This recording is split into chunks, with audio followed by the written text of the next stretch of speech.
Today we're talking about Jake Paul and Gervonta Davis, and more specifically, the big problem. So on November 14th, the WBA lightweight champion Tank Davis takes on Jake Paul in an exhibition bout, or a pro hybrid bout, whatever that means.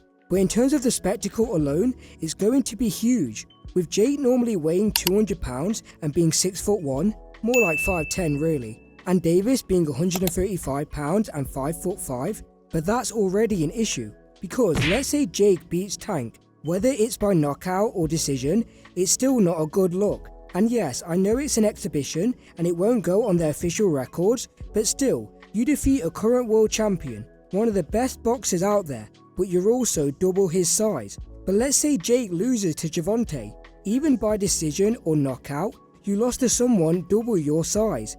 It really is a lose-lose situation, especially if Jake wants to fight Anthony Joshua in 2026, as losing to someone who's nearly a foot smaller and over 100 pounds lighter than AJ, it would not help sell that future fight.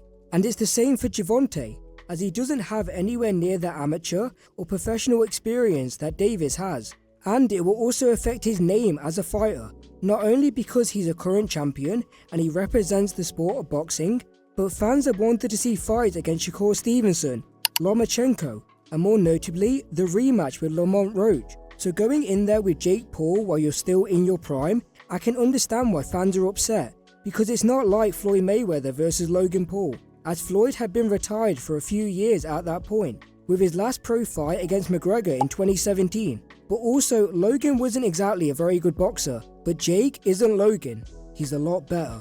And while Tank isn't retired like Floyd, he isn't exactly known for his Mayweather-like defense. He's known for his incredible counter shots rather than having a high volume output. But even though Jake starts off quick with his jab and does put together good combinations, he gets tired in the later rounds, as seen against Mike Perry and Chavez Jr. And I think that's what sells this exhibition or pro hybrid fight, because of the size difference, because of Jake's power, because of Tank's speed. To see if Tank can get on the inside on the much bigger opponent, to see if Jake can keep the smaller opponent at bay with his jab. But at the same time, yes, Paul will be in there with a current world champion who's fought the likes of Mario Barrios, Pitbull Cruz and Rolly Romero, but Jake himself is never going to fight someone as quick or as small as Tank at cruiserweight. So him sharing the ring with a world champion doesn't really mean as much.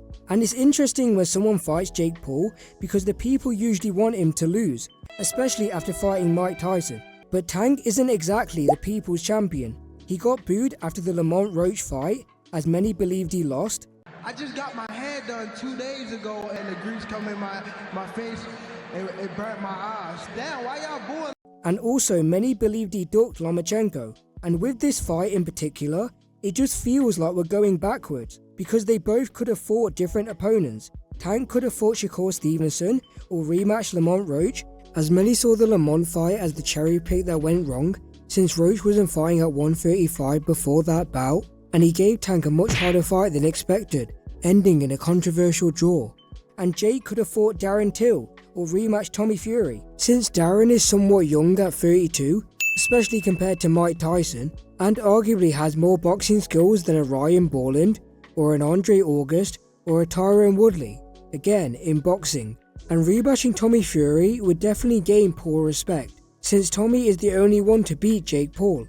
And because it's been several years since they last fought, we'll know if the problem child has really improved in the ring. As even though Jake did perform well against Chavez Jr., Julio didn't really do much until rounds 9 and 10. But at least he got Paul ranked by the WBA, even though his ranking shouldn't be that high.